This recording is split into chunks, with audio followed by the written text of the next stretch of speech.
Por volta das 19 horas da noite de 29 de março de 1975, Sharon Prior, de 16 anos, saiu para uma caminhada de 5 minutos até sua pizzaria favorita no subúrbio de Montreal, no Canadá. Vestindo um suéter, jeans e jaqueta, ela planejava se encontrar com o namorado e alguns colegas de escola. Enquanto seus amigos esperavam que ela chegasse, eles não tinham como saber que a jovem havia sido vítima de um predador, cuja crueldade não conhecia limites. Então, se você se interessa por esse tipo de conteúdo, eu peço desde já que deixe aí o seu gostei e se inscreva no meu canal clicando no botão vermelho que está abaixo escrito inscreva-se. E peço também que ative o sino das notificações, porque assim toda vez que eu enviar um vídeo novo, o YouTube te notifica e você pode ver que sempre consumir um conteúdo de qualidade. Então, dados os recados, vamos pro caso.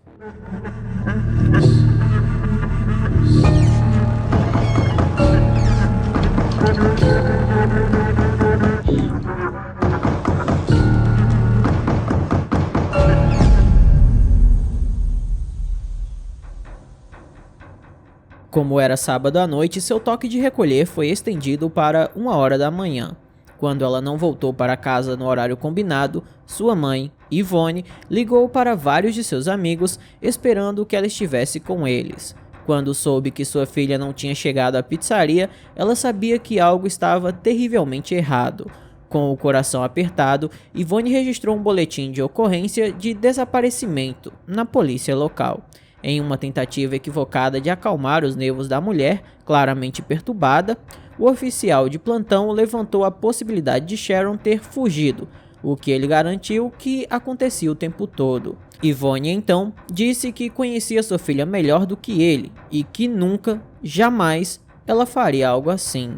Além disso, ela havia deixado todo o seu dinheiro em casa, tornando improvável que ela fugisse sozinha, sem um centavo no bolso. O policial, percebendo que havia sido precipitado, disse a Yvonne que iria fazer de tudo para encontrar sua filha. E sem mais nada ali para fazer, Yvonne foi para casa e ficou próxima do telefone, esperando que sua filha ligasse. Mas infelizmente essa ligação que ela tanto esperava, nunca chegou. Na manhã do dia 1º de abril, a 24 km de distância da casa de Sharon, um apicultor notou que o portão que dava para a área onde suas colmeias eram mantidas estava aberto. Quando ele foi investigar, se deparou com uma visão horrível. Lá, deitado na neve, estava o corpo de uma jovem com uma camisa de trabalho masculina amarrada firmemente no pescoço. Ela estava vestida com um suéter, jaqueta, sapatos e meias. Suas calças estavam a alguns metros de distância, emaranhadas em um galho de árvore. Assim que superou o choque inicial, o apicultor correu para casa e acionou a polícia. Quando os investigadores chegaram na cena do crime, notaram marcas de pneus que saíam do local, bem como pegadas na lama ao redor do corpo. Sabendo que precisavam preservar aquelas evidências o mais rápido possível antes que uma nevasca chegasse, eles fizeram alguns moldes em gesso das marcas encontradas no local. Como as roupas e a descrição geral da vítima correspondia às da garota desaparecida, os investigadores logo suspeitaram que aquela era a menina que eles procuravam. E no final daquela tarde, os restos mortais foram positivamente confirmados como pertencentes a Sharon Prior.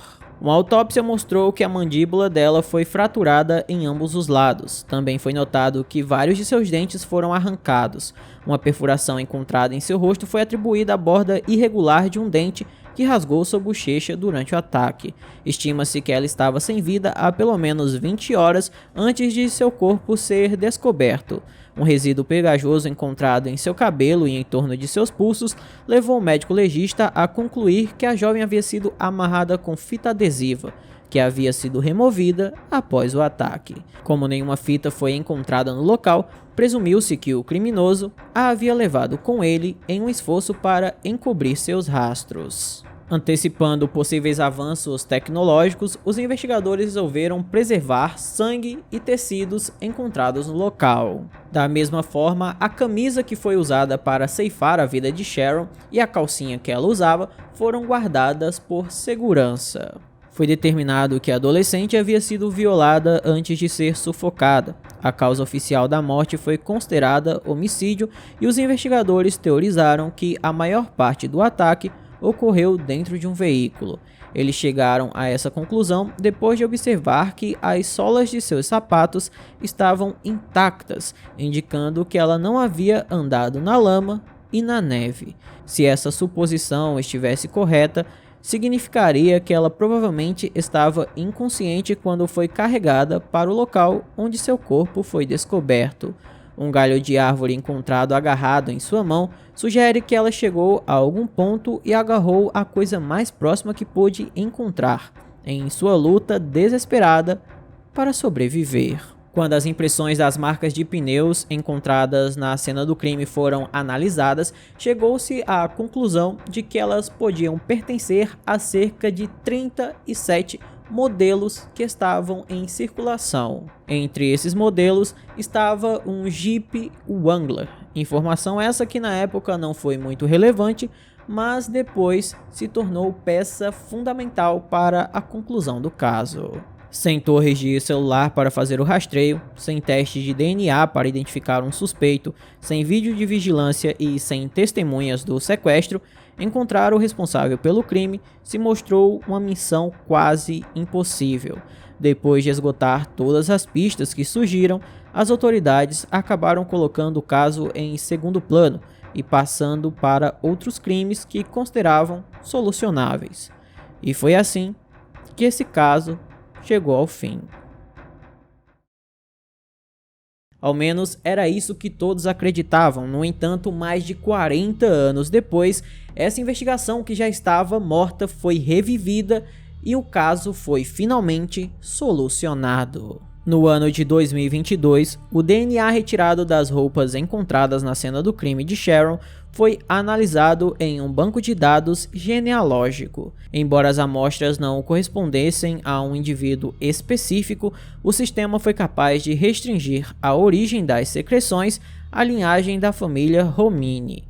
Quando o sobrenome foi inserido nos arquivos do sistema penal, os investigadores foram apontados na direção de um personagem desagradável chamado Franklin Maywood Romini, que havia falecido em Verdun, Montreal, no ano de 1982, aos 36 anos de idade. Embora as autoridades tenham se negado a revelar a causa de sua morte, foi dito que o fim dele foi violento. Ao saberem que o Romini, o suspeito deles, era da Virgínia Ocidental, nos Estados Unidos, a cerca de 1.500 quilômetros de distância, os investigadores resolveram entrar em contato com as autoridades estadunidenses. E quando eles foram informados de que um nativo seu estava envolvido no assassinato de uma garota no ano de 1975, as autoridades da Virgínia Ocidental ficaram felizes em se juntar à investigação. Descobriu-se que Romini tinha um histórico de ataques sexuais contra mulheres. Curiosamente, ele também passou grande parte de sua vida adulta vagando entre a Virgínia Ocidental e o Canadá. Não demorou muito para os investigadores de ambos os lados da fronteira descobrirem que nenhuma mulher estava segura quando Romini estava por perto.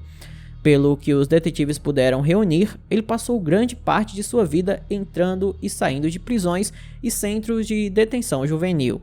Em 1964, aos 18 anos, ele foi condenado por bater e violar uma jovem. 3 anos depois, ele foi pego em um crime semelhante, apenas para escapar novamente. Já no ano de 1969, cansado de burlar as leis na Virgínia Ocidental, Romini resolveu fazer suas malas e se mudar para o Canadá. No entanto, ao invés de ter uma vida nova longe dos crimes, quando chegou no país, ele cometeu mais crimes do que antes. A extensão de seus atos permanece desconhecida, no entanto, sabemos que mais de uma jovem foi atacada por ele. Depois de se safar por vários anos, Romini voltou para a Virgínia Ocidental no ano de 1974, quando percebeu que sua sorte havia acabado. Pouco depois de voltar para casa, ele foi preso por violar uma garçonete de 23 anos por quem havia se apaixonado. Ela contou aos investigadores que ele entrou no restaurante onde ela trabalhava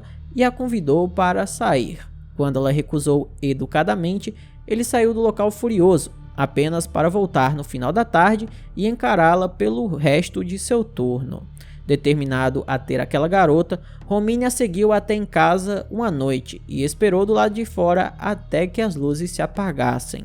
Depois de dar tempo para ela adormecer, ele quebrou uma janela e entrou no apartamento. Romine então entrou no quarto da jovem e a violou, enquanto o filho dela dormia no quarto ao lado. Quando terminou, jogou o dinheiro na cama antes de fugir do local, e assim que saiu, ela chamou a polícia. Depois de contar a sua história, a mulher foi levada a um hospital local onde passou por um exame minucioso. Ela também foi capaz de entregar aos investigadores o nome de seu agressor, Franklin Romine. Embora ele tenha negado as acusações, Romine foi preso e acusado de agressão sexual. Como aquele crime era considerado um crime capital na Virgínia Ocidental, o acusador enfrentava a possibilidade de prisão perpétua se fosse considerado culpado. Com isso em mente, os promotores sabiam que seria uma batalha difícil conseguir um júri para condená-lo. Mesmo assim, eles acreditaram na versão da vítima e estavam determinados a levar o caso a julgamento. Nesse meio tempo, Romine pagou a fiança e foi solto aguardando o julgamento. Imaginando que seria melhor sair enquanto dava, ele fugiu novamente para o Canadá. 2 anos depois, ele foi capturado em Montreal e extraditado de volta para sua terra natal. Embora esse movimento tenha acalmado muitas mentes, era tarde demais para salvar a vida de Sharon Prior, que havia sido sua vítima 6 meses antes. Romine foi julgado pelo caso da garçonete em 1976. O júri deu a ele a sentença máxima de prisão perpétua com a possibilidade de pedir a condicional no futuro. Devido a isso, ele foi transferido para a prisão estadual de Moundsville, onde iria cumprir sua pena. No entanto, em uma reviravolta terrível, no ano de 1980, o Romine foi absolvido devido a um erro técnico durante o julgamento. Nesse seu novo julgamento, ele mudou sua versão e, ao invés de dizer que era inocente, se assumiu culpado de uma acusação menor de agressão sexual em 2º grau. E menos de um ano depois, ele foi solto, sendo um homem completamente livre e sem mais nada a pagar à justiça. E quando isso aconteceu, ele fugiu pela última vez para o Canadá. Em 1982, ele foi devolvido para sua família dentro de um caixão. Seus dias de atacar mulheres e meninas finalmente havia chegado ao fim, quando os detetives de casos arquivados começaram a investigar outros crimes de natureza sexual ocorridos em Montreal e arredores durante o período em questão. Eles descobriram que uma jovem havia escapado de um possível sequestrador minutos antes de Sharon ser sequestrada no mesmo local. Cheryl Roy, de 23 anos, estava andando perto da pizzaria quando um homem de aparência esquelética apareceu do nada brandindo uma faca. Quando ele a agarrou pelo braço e tentou afastá-la, a jovem resistiu. Sabendo instintivamente que não sobreviveria ao encontro se permitisse que ele a levasse para outro local, Cheryl lutou bravamente, fazendo com que o agressor a soltasse. Outra coisa que a deixou muito intrigada é que o agressor falava inglês e aquela área era de majoritariamente pessoas que falavam a língua francesa. Com a adrenalina à flor da pele, a jovem conseguiu correr para dentro da loja mais próxima e disse aos donos que um homem estava atrás dela. Quando a polícia chegou, seu agressor havia escapado na escuridão. A Cheryl, que havia dado uma boa olhada em seu agressor, conseguiu descrevê-lo perfeitamente para um desenhista forense, tanto que o desenho e a imagem dele eram muito semelhantes. O desenho que ela fez foi atribuído à mídia local e, por mais preciso que ele fosse, não conseguiu ajudar a pegar o suspeito. E menos de uma hora depois que a polícia e testemunhas foram embora da pizzaria, Sharon foi sequestrada. O consenso geral entre as autoridades era que, se fosse de fato o mesmo criminoso, ele provavelmente havia deixado a área depois de ver sua imagem estampada em Montreal. Décadas depois do fato, detetives no Canadá e na Virgínia Ocidental ficaram impressionados com quanto a composição do agressor de Cheryl se parecia com Franklin Romine. Embora as autoridades de ambos os lados da fronteira estivessem cada vez mais convencidas de que ele era o assassino de Cheryl, o fato dele ter falecido antes do advento do teste de DNA foi mais um obstáculo em seu caminho para encerrar o caso. Como não tinham uma amostra do DNA do suspeito, os investigadores decidiram comparar com o parente mais próximo que tivesse no banco de dados. Quando contaram a seus parentes, seus irmãos Noah e Michael, eles concordaram em ajudar da maneira que pudesse, curiosos para saber se seu irmão era realmente aquele monstro que foi pintado ou não. Eles ficaram muito ansiosos para descobrir toda a verdade. Durante a entrevista policial, um dos irmãos do Franklin, um ex-fuzileiro naval, disse que ele já havia tentado agredir sexualmente sua esposa. Fato esse que fez com que eles não se falassem mais ao longo de toda a vida do Franklin. Foi também nessa fase da investigação que os detetives descobriram que o Franklin dirigia um Jeep Wrangler, que era um dos modelos que batia com as marcas de pneus deixadas na cena do crime. Outra informação que eles acharam também muito importante é que o tamanho de sapato que o Franklin usava era o mesmo tamanho do assassino da Sharon. Quando os resultados do teste de DNA chegaram, eles revelaram que as amostras vieram de alguém que era parente próximo de Noah e Michael. Embora isso tenha sido quase tão bom quanto ver o nome de Franklin impresso na análise final, ainda não trouxe aos detetives ou à família Prior o fechamento que eles tanto esperavam. Em um último esforço para encerrar o caso, em março de 2022, detetives do Canadá solicitaram a um juiz da Virgínia Ocidental que exumasse o corpo de Franklin Romine, com o objetivo de extrair DNA de seus ossos. Embora não existisse uma comprovação de que fosse possível recolher o DNA das amostras dele, essa possibilidade ainda existia e, por menor que fosse, era só isso que os investigadores precisavam para seguir. Como nada nessa investigação foi fácil, exumar o corpo de Franklin também não seria, pois a família Romine se opôs a isso, porque seu irmão havia sido enterrado ao lado de sua mãe, e retirar o corpo dele iria também incomodar o descanso da mãe deles. No entanto, depois de analisar cuidadosamente o caso, o juiz determinou que resolver um assassinato era muito mais importante do que qualquer outra coisa. Porém, ele também garantiu que o local de descanso final de sua mãe seria totalmente preservado e eles fariam o máximo de esforço para não mexer no corpo dela. E devido a isso, a família Romine concordou em assinar os documentos para a exumação do corpo de Franklin. Então, no dia 20 de abril de 2023, a exumação foi autorizada a prosseguir. Infelizmente, como o teste de DNA nesse nível é uma tarefa extremamente complexa e complicada, o processo levou várias semanas para ser concluído. Porém, quando os resultados finalmente chegaram, os detetives que se dedicaram ao máximo nessa investigação foram recompensados por seus esforços. Na terça-feira, 23 de maio, foi anunciado que o DNA no caso de Sharon e as amostras retiradas dos restos mortais de Franklin Romine eram uma combinação perfeita. Ele foi, sem dúvida nenhuma, o homem responsável por violar e ceifar a vida de Sharon na primavera de 1975. Com a identidade do assassino de sua filha não mais em questão, a mãe de Sharon, de 85 anos a essa altura, Yvonne, finalmente conseguiu a resposta pela qual tanto esperou.